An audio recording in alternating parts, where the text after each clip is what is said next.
Life operates under an unforgiving system where fairness remains an illusion. Regardless of your integrity levels, betrayal will find you. Despite developing exceptional abilities, less competent individuals will claim opportunities you deserve. This harsh truth defines our existence. However, those who grasp this brutal reality don't just endure, they dominate their circumstances. There exists an invisible force that remains undetected, yet profoundly impacts everyone within its vicinity. This phenomenon represents strategic psychological awareness. This sophisticated mental framework emerges when individuals experience betrayal, public humiliation, and crushing defeats.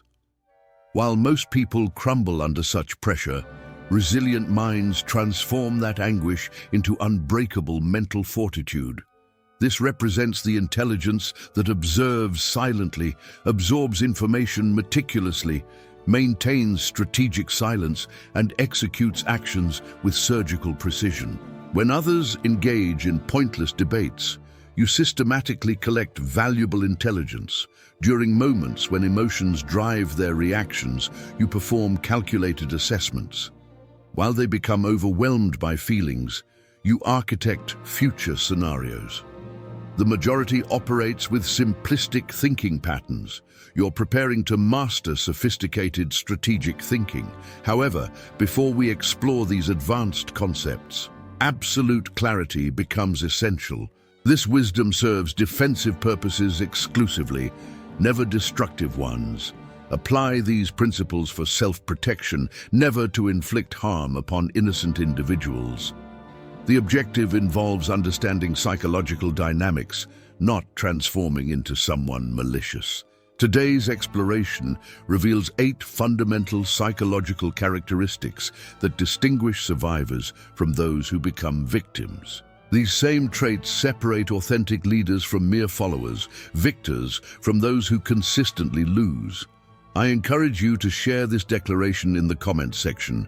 I commit to developing strategic intelligence rather than allowing emotions to control my responses. Now we'll examine the closely guarded secrets that influential people prefer you never discover. First principle involves strategic ambiguity. You never reveal complete information about your true intentions. You display only essential details while keeping everything else concealed. When people receive incomplete information, their imagination fills those gaps automatically. That mental process grants you significant control over their perceptions and subsequent actions. Machiavelli articulated this concept brilliantly when he observed that everyone perceives your external appearance, yet very few individuals truly comprehend your authentic nature. Consider the most captivating personalities within your social circles. They never provide complete narratives. They deliberately create informational gaps within their stories. They respond to direct questions with additional questions. They offer knowing smiles when others expect detailed explanations. This approach transcends simple deception. It represents masterful communication strategy. Most conversational exchanges follow predictable patterns. Someone poses a question, and you immediately feel compelled to provide comprehensive answers. You elaborate on your motivations, reveal your concerns, and outline your future plans. While you believe this demonstrates honesty and builds trustworthy relationships, you're actually surrendering your strategic advantages. Intelligent individuals understand that maintaining mystery generates significant influence over others. When you avoid revealing everything about yourself, people naturally develop curiosity about you. This curiosity transforms into genuine interest. Interest evolves into respect, and respect ultimately becomes substantial influence. Consider this scenario. Someone inquires about your weekend activities. Most people respond with complete transparency, saying something like, "Oh, I'm just staying home, probably watching some movies." This total openness, while honest, becomes instantly forgettable and unremarkable. Instead, you could respond by saying, "I have something important to handle." then smoothly transition to a different topic. Notice the dramatic difference between these approaches.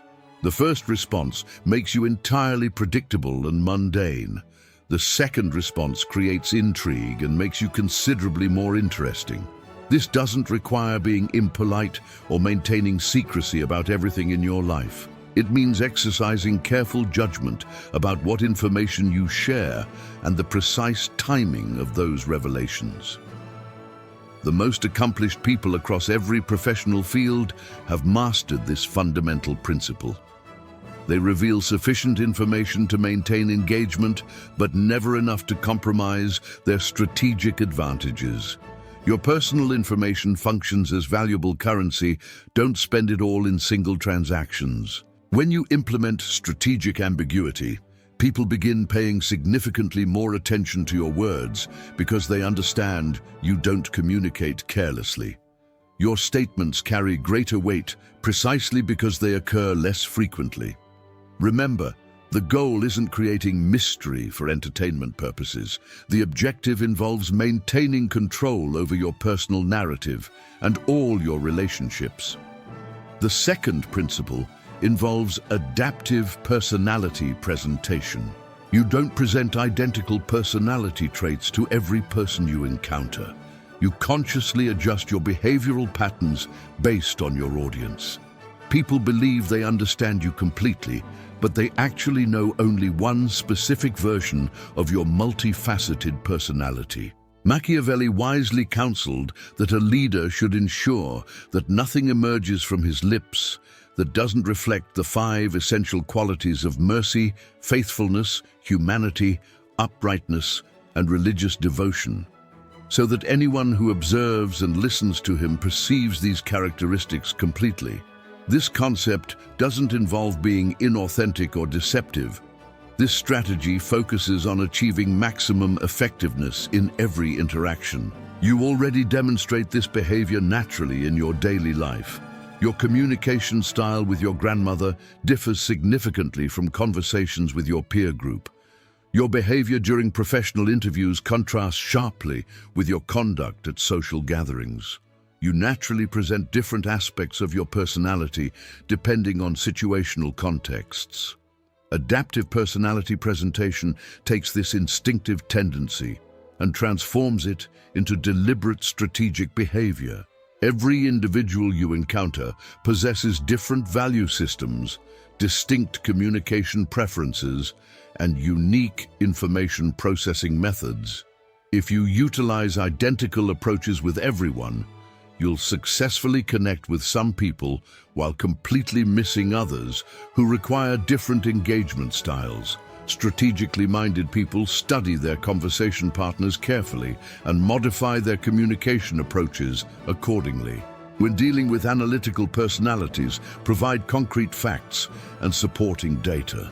When engaging with emotional individuals, connect through shared feelings and experiences. When working with practical people, demonstrate how concepts function in real-world applications. When communicating with visionary thinkers, paint compelling pictures of future possibilities. This approach doesn't constitute manipulation. It represents communication intelligence at its highest level. Think about water's fundamental properties. Water assumes the shape of any container that holds it, yet it never loses its essential molecular characteristics. Whether contained in a cup, bottle, or lake, it remains fundamentally water. Your adaptive personality functions similarly. You adjust your presentation to fit various situations optimally, but you never compromise your core values and principles. Most people make the critical error of believing authenticity requires identical behavior in every situation. However, genuine authenticity doesn't mean presenting yourself identically regardless of context. It means remaining true to yourself while adapting your expression to achieve maximum effectiveness in each unique situation. When you master adaptive personality presentation, you become someone capable of connecting meaningfully with virtually anyone. People feel genuinely understood when interacting with you because you communicate in their preferred language and style. This skill becomes incredibly powerful during negotiations, leadership challenges, and relationship-building activities. You're not attempting to force people to understand your perspective. You're making it easy for them to connect with your ideas and personality. But here's the crucial warning. Never adapt so extensively that you lose your authentic self in the process. Your fundamental values, personal integrity, and core principles should remain absolutely unchanged. Only your presentation methods should adapt to different circumstances. The strongest individuals resemble diamonds. They possess many beautiful facets, yet they remain one solid, unbreakable stone. The third principle involves emotional detachment. You don't become enslaved to any relationship, emotion, or opinion. Whatever you're not afraid to lose cannot control your decisions or behavior. What cannot bind you cannot manipulate you either. Machiavelli observed that since love and fear can hardly coexist, if we must choose between them, it remains far safer to be feared than loved. Detachment represents perhaps the most misunderstood concept within strategic intelligence. People mistakenly assume it means being cold-hearted or uncaring about others. It actually means being psychologically free.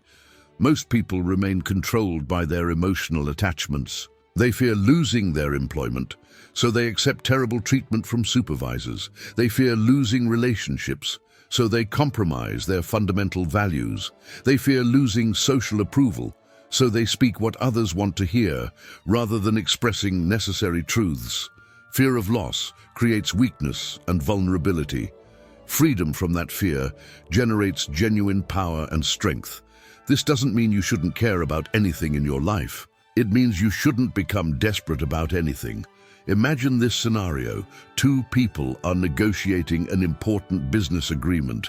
Person A desperately needs this deal to succeed. They're counting on it financially. They've already made significant plans, assuming it will happen. Person B would appreciate the deal working out, but they have multiple alternative options available. They're willing to walk away if terms don't meet their requirements. Which person possesses more negotiating power? Obviously person B, because they're not emotionally attached to the outcome. They can negotiate from a position of strength rather than desperation. Detachment provides mental clarity. When you're not emotionally invested in being right, you can analyze situations more objectively. When you're not desperate for approval, you can make superior decisions. When you're not afraid of being alone, you can choose better relationships. The paradox is this: the less you need something, the more likely you are to obtain it. Think about genuinely confident people. They're not confident because everything always goes their way perfectly. They're confident because they know they'll be okay, even if things don't work out as planned. That's the true power of emotional detachment. Now, this doesn't mean being careless or indifferent about important matters. You should still work diligently toward your goals and care about the people in your life, but you should never be so attached to any outcome that you lose your ability to think clearly and act strategically. Detachment also protects you from manipulation attempts. When someone tries to threaten you with removing something you're not afraid to lose, their threat loses all power over you. The most dangerous person in any room is someone who has nothing to lose. But the most powerful person in any room is someone who has everything to gain and nothing to fear. Practice this concept gradually. Start with small things. Don't be so attached to winning every argument. Don't be so attached to being liked by everyone. Don't be so attached to your plans working out exactly as you imagined. As you develop this skill, you'll notice something interesting happening. People start treating you with more respect. They sense that you can't be easily controlled and that awareness commands respect. Remember, detachment isn't about not caring. It's about caring without being controlled by that care. The fourth principle involves silent leverage. You don't apply pressure directly through obvious means. You wait patiently. When people make mistakes and become vulnerable, your silent presence becomes the heaviest influence in the room. Machiavelli once said that nothing great was ever achieved without danger. Most people think power is loud and obvious. They think it's about raising your voice, making demands, and forcing your will on others through intimidation. That's amateur behavior. Real power whispers softly and moves subtly. Silent leverage is the art of creating influence without saying a word. It's about positioning yourself so that your mere presence changes the dynamic of any situation. Here's how it operates in practice.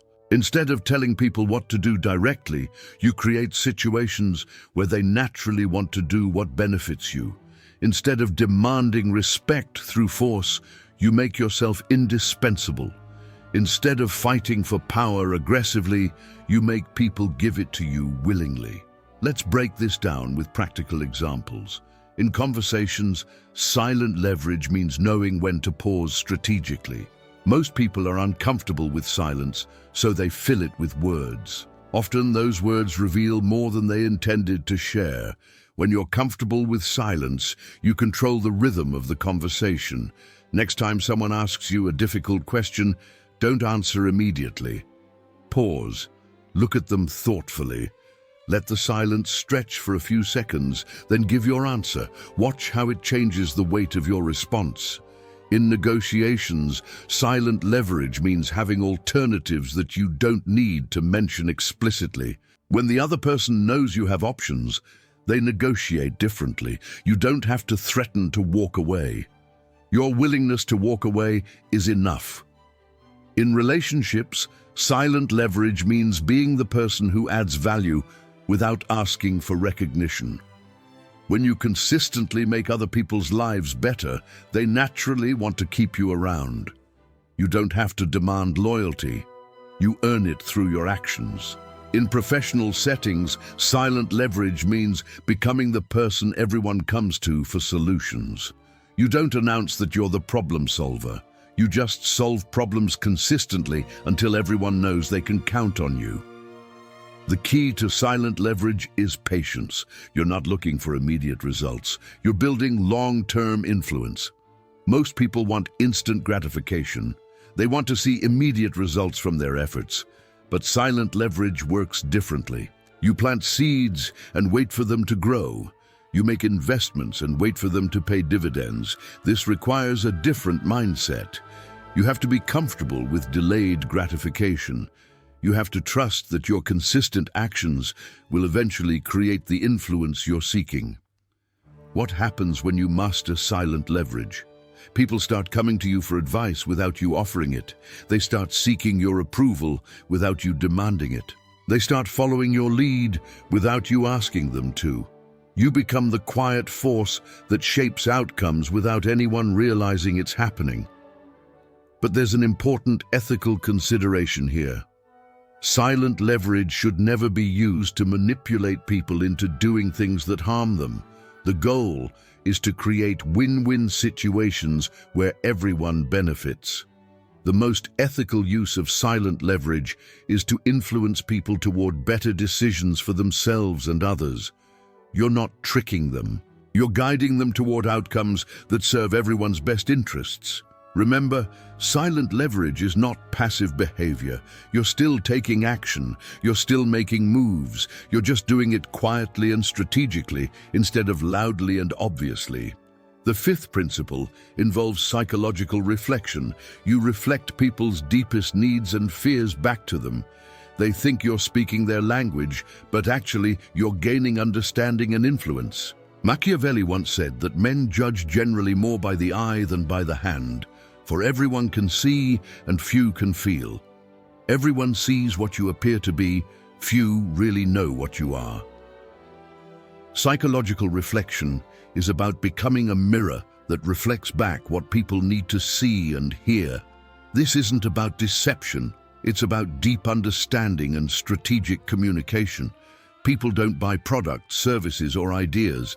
They buy solutions to their problems and fulfillment of their desires. When you can identify and reflect back their real needs, you become incredibly valuable to them. Most people are terrible at this because they're too focused on what they want to say instead of what the other person needs to hear.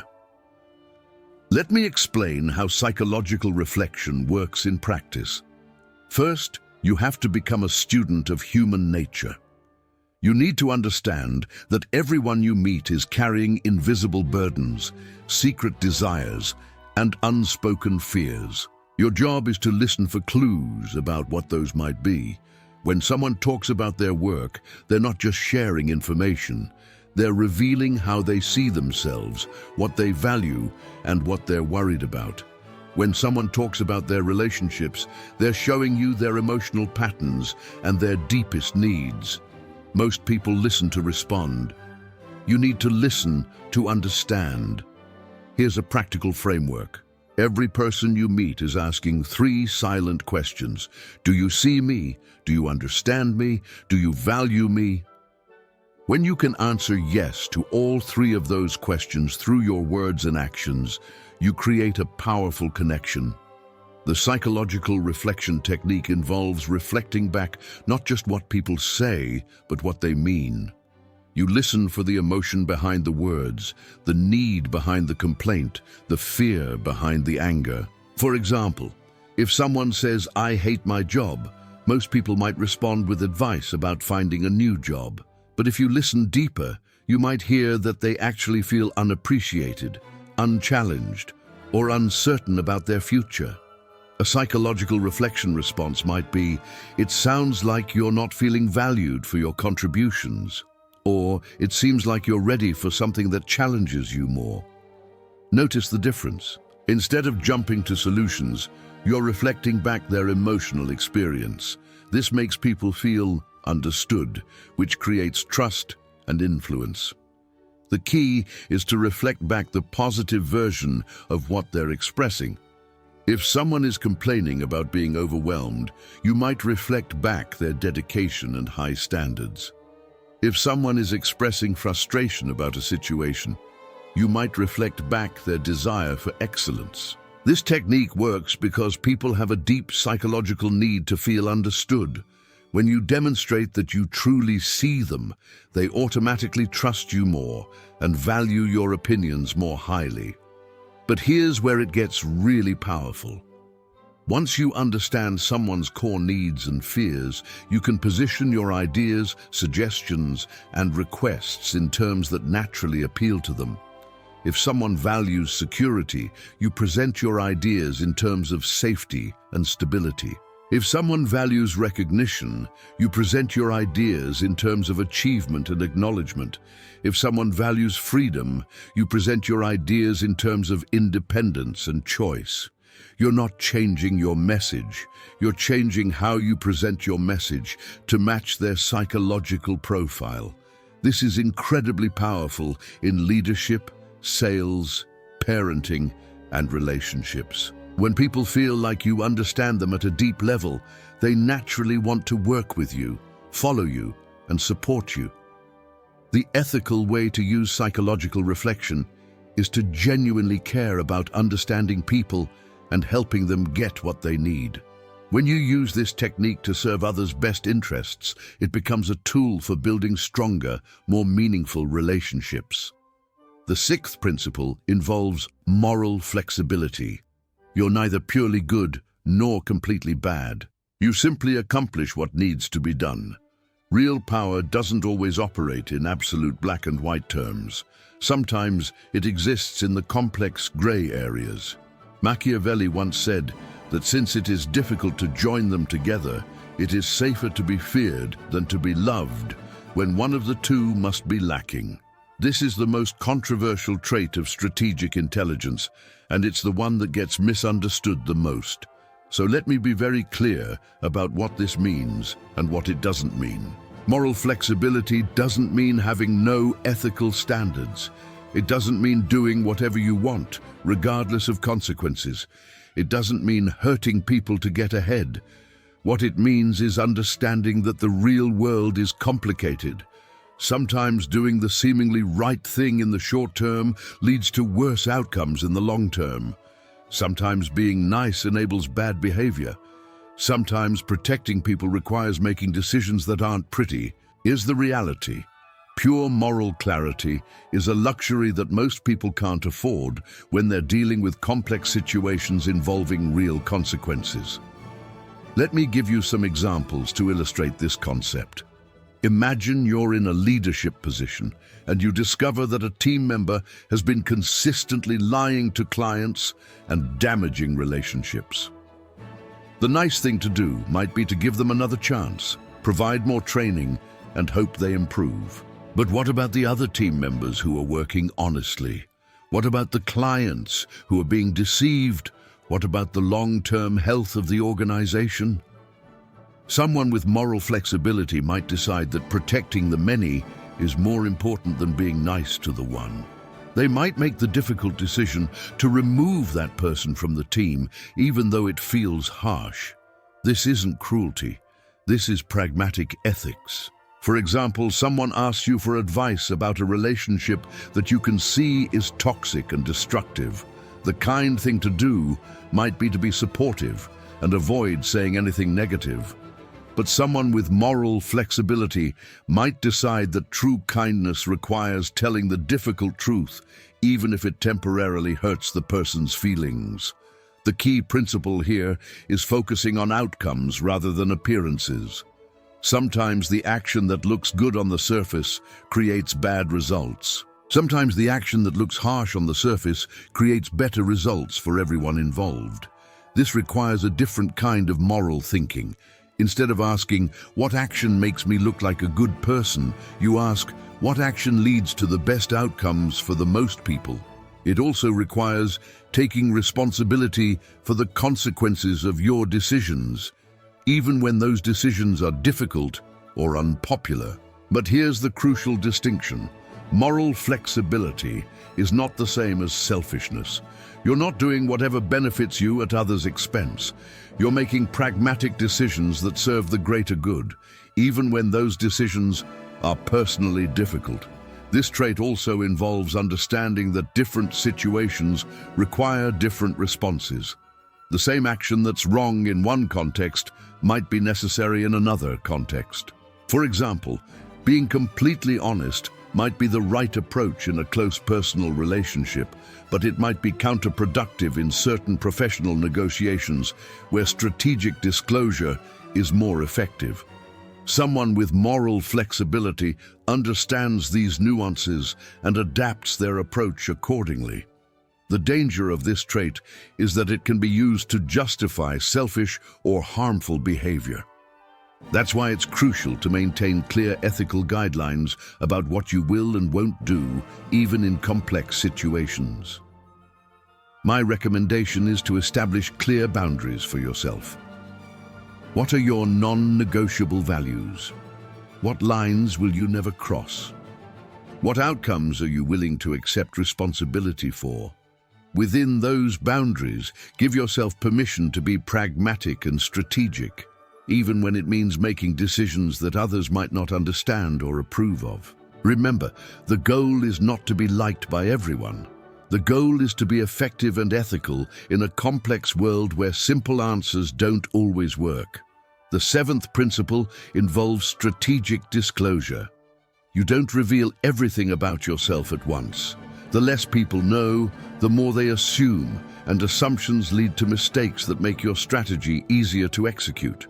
Machiavelli once said that men are so simple of mind and so much dominated by their immediate needs that a deceitful person will always find plenty who are ready to be deceived. In a world where people share every detail of their lives on social media, strategic disclosure might seem outdated, but it's actually more powerful than ever. When everyone is oversharing, the person who shares strategically stands out. When everyone is broadcasting their thoughts and feelings, the person who keeps some mystery becomes intriguing. Strategic disclosure is about being intentional with your personal information. It's about understanding that not everyone needs to know everything about you, and that selective sharing can actually strengthen your relationships and increase your influence. Let's start with the psychology behind this. Humans are naturally curious creatures. When we encounter something incomplete or mysterious, our brains automatically try to fill in the gaps. This is called the curiosity gap, and it's one of the most powerful psychological forces in human behavior. When you practice strategic disclosure, you create curiosity gaps that make people more interested in you and more attentive to what you do share. Think about the most captivating people you know. They probably don't tell you everything. They share enough to keep you engaged, but they leave you wanting to know more. This isn't accidental, it's strategic. Now let's talk about practical applications in professional settings. Strategic disclosure means being selective about which ideas you share and when you share them. It means not revealing all your capabilities at once. It means keeping some of your knowledge in reserve so you can provide value when it's most needed. For example, instead of showing all your skills in the first week of a new job, you might reveal them gradually over time. This creates the impression that you're continuously growing and improving rather than someone who peaked early. In social situations, strategic disclosure means not telling your entire life story to everyone you meet. It means sharing personal information gradually as relationships develop and trust is earned. This doesn't mean being secretive or dishonest. It means being selective and strategic about what you reveal and to whom. In negotiations, strategic disclosure means not revealing all your priorities and constraints up front. It means keeping some information in reserve so you can use it strategically as the negotiation develops. The key principle is this: information revealed can never be unrevealed. Once people know something about you, they can't unknow it. So it's better to err on the side of revealing too little rather than too much. But strategic disclosure goes beyond just withholding information. It's also about timing. The same piece of information can have completely different impacts depending on when it's revealed. For example, revealing a particular skill or achievement early in a relationship might seem like bragging, but revealing the same information later, when it's relevant to solving a problem, makes you seem humble and helpful. Strategic disclosure also involves understanding your audience. Different people need to know different things about you. Your level of disclosure should match the relationship and the situation. Your closest friends and family members should know more about you than your casual acquaintances. Your business partners should know different things about you than your competitors. Your employees should know different things about you than your peers. This isn't about being fake or manipulative. It's about being appropriate and strategic with your personal information. Here's another important aspect. Strategic disclosure includes managing your digital footprint. Everything you post online, every comment you make, every photo you share becomes part of your permanent record. People will form opinions about you based on this information, often without ever meeting you. Smart people are intentional about their online presence. They understand that their digital persona is part of their overall strategy for how they want to be perceived and remembered. The goal of strategic disclosure is not to be mysterious for the sake of being mysterious. The goal is to maintain control over your narrative and your relationships. When you reveal information strategically, you can guide how people perceive you. You can emphasize the aspects of your personality and experience that are most relevant to your current goals. You can avoid being pigeonholed or stereotyped based on incomplete information. But here's the balance you need to maintain.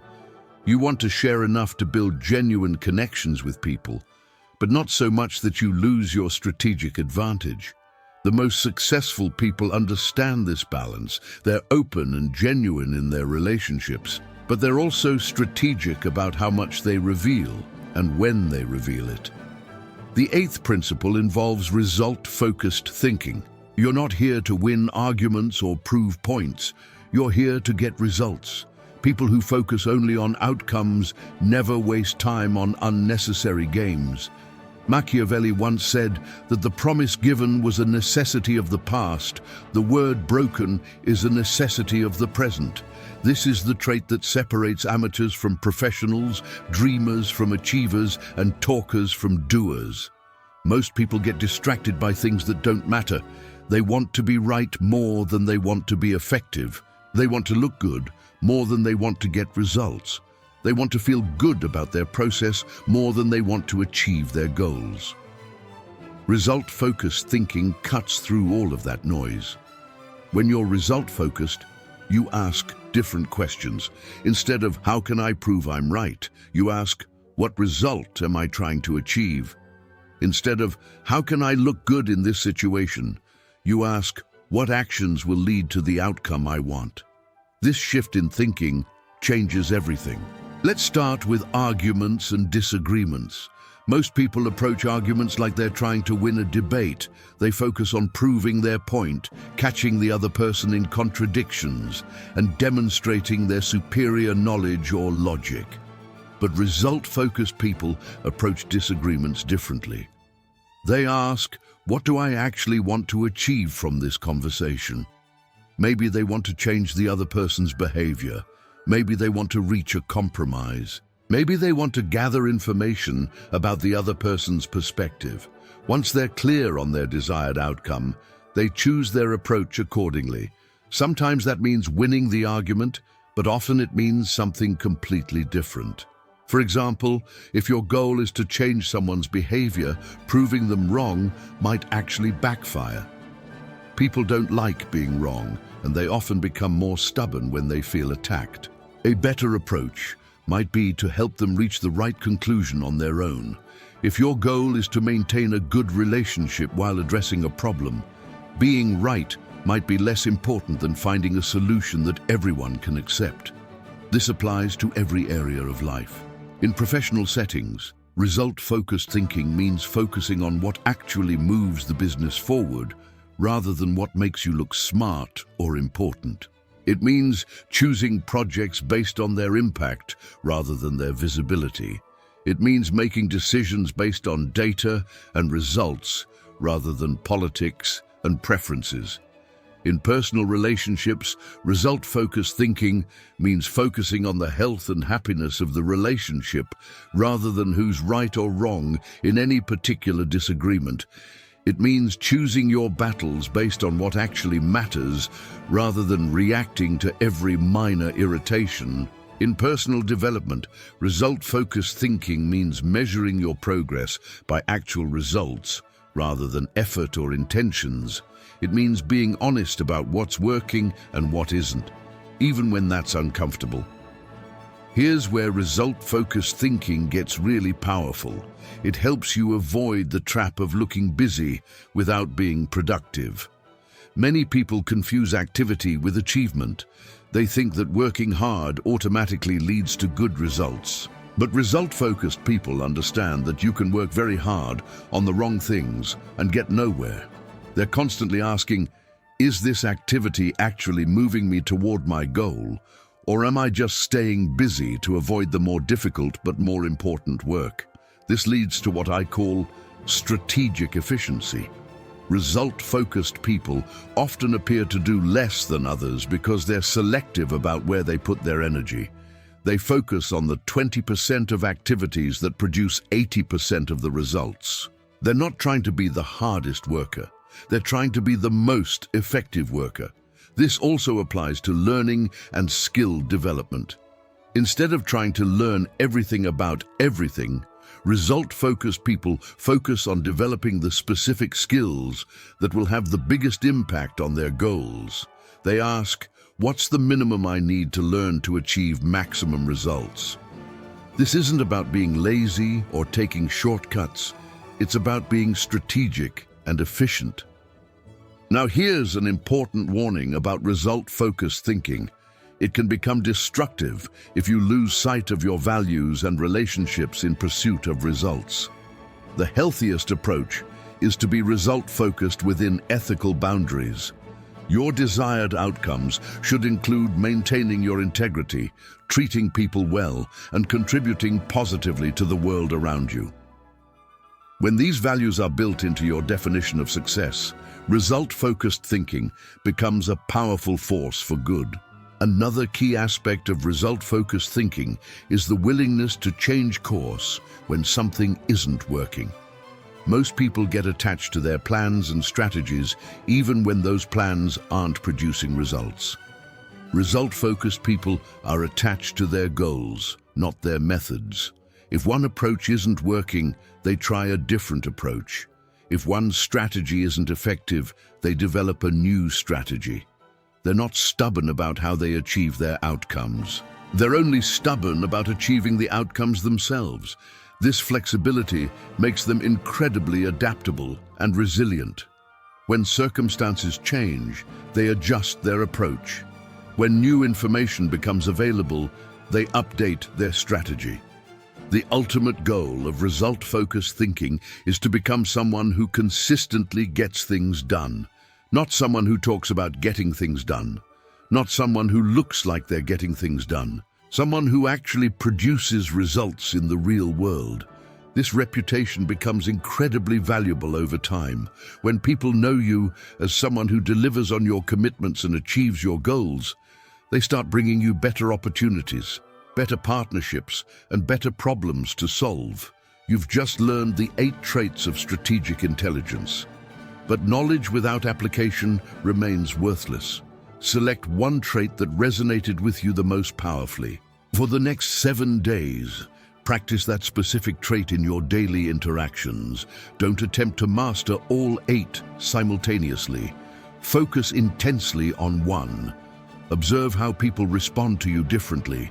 Notice how you feel when you approach situations with strategic intelligence instead of emotional reactivity. But remember what we discussed at the beginning. This power comes with significant responsibility. Use these insights to protect yourself, never to harm others. Use them to create better outcomes for everyone, not just for yourself. The world needs more strategically intelligent people who use their knowledge ethically. People who can see through manipulation and protect themselves and others from it. People who can navigate complex situations and find solutions that serve the greater good. That's the true purpose of strategic intelligence. Not to become a manipulator, but to become someone who can't be manipulated. Not to gain power over others, but to gain power over yourself and your circumstances. The most dangerous person in any room is someone who has nothing to lose. But the most valuable person in any room is someone who understands human psychology and uses that understanding to make everyone's life better. Which kind of person do you choose to become?